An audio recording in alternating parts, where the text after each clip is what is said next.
one of my favourites. Has the largest wingspan of a bird ever, so it's about 2.5 metres wide. And they actually fly around 3,000 metres high when they travel, which makes them a pretty mobile bird. So when they're cruising around looking for a spot to fish, they'll fly up 3,000 metres high, and that's when they get tired.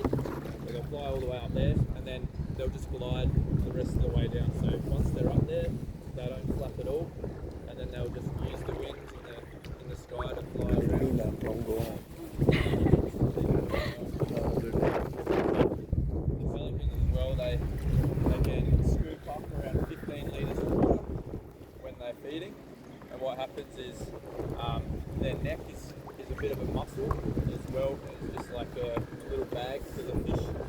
So what happens is they will pick up the fish, and then they'll have it in their mouth, in their big bag sort of thing you want to call it, and then they'll contract it, and it pushes all of the water out of their mouth, and then pretty much all birds do this, but they flip the fish around so it's head first, so that when they swallow it whole, none of the scales get stuck in their throat on the way down.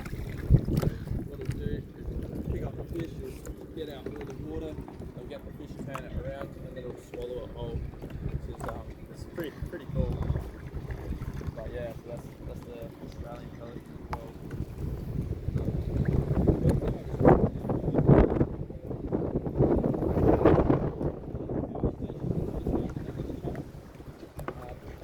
And so that power station is AGL power station, and that powers the majority of Adelaide City.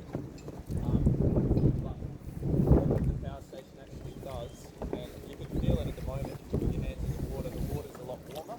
And so the power station uses the water from these channels here to cool down all of their machines inside. And so what they'll do is they'll pump the water in, they'll cool it down, and then they'll pump all the warm water back out into the channel here.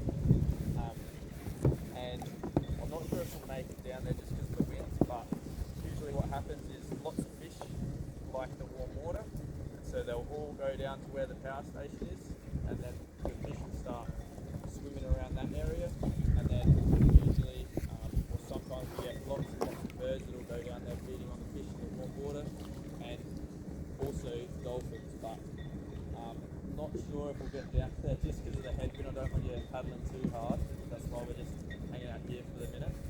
But one of the main reasons that dolphins feed down there is because that end of the channel is actually blocked off. So this whole area here, this channel comes down here, up towards the power station there, and then it's blocked off and doesn't go any further. So what the dolphins like to do is they'll come down from out the ocean, out the exit that way, and they'll herd all the fish down to one end, and then they'll all feed in the one area where all the fish are, rather than having to chase them around. It's pretty